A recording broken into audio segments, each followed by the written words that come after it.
Ještě za tebou.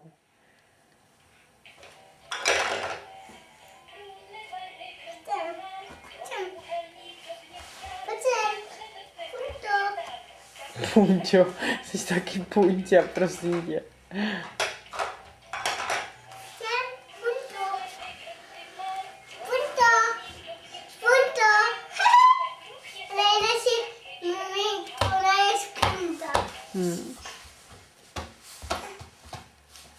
No, zase tam boucháš, už chtěla jí Dany. Ona taky bouchala. No, Domčo, jo, ale ona, dívej se, nech ju, ať ona jde, nic už jí neříká, ona si půjde pro nějakou hračku. Už jde.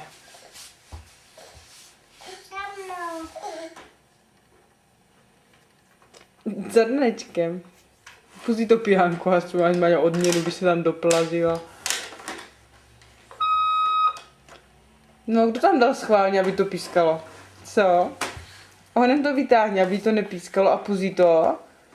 No, šikovnej. Daničku, ale to, aby nespolkla, to oddělej to červený, víš? To je malinký na ní, no. Děkuju za pomoc, Danečku. Tak, ano.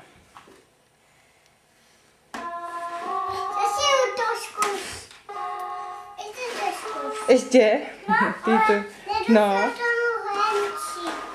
Ona jde na pijánko, teď zrovna jde na pijánko. No a to už stačí, takhle jí to nech, ona se tam doplazí a nech jdu zahrát. Ať se na tebe nezlobí. Tak, nechej to takhle, Dany. Tak, běž od toho dál, ať ona si k tomu doplazí a už nech zahrát si, jo?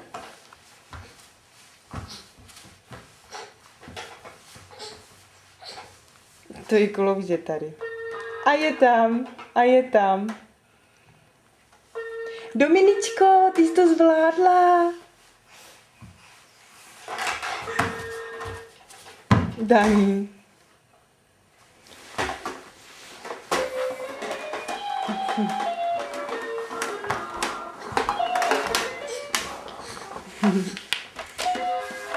No, zvládla jsi to. Daneček, ten mi pomohl, no šikulka.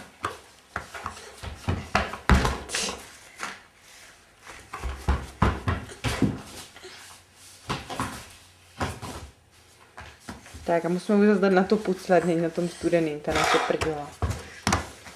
Ona je prdela?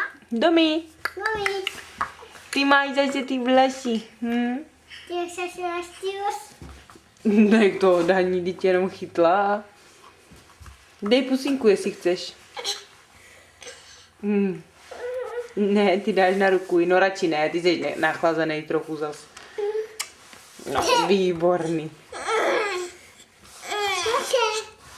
No, co bych chtěla, Dominička? Co bych chtěla, Dominička? Domi, řekni něco, Dominičko. Domi. Daní, on se bojí. Řekni, máma, Dominičko. Ty jdeš po DVDčkách, co tatínek se bude zlobit. Dach to? Ty jdeš po DVDčka, to se bude zlobit. Dej oči dál. Dáme.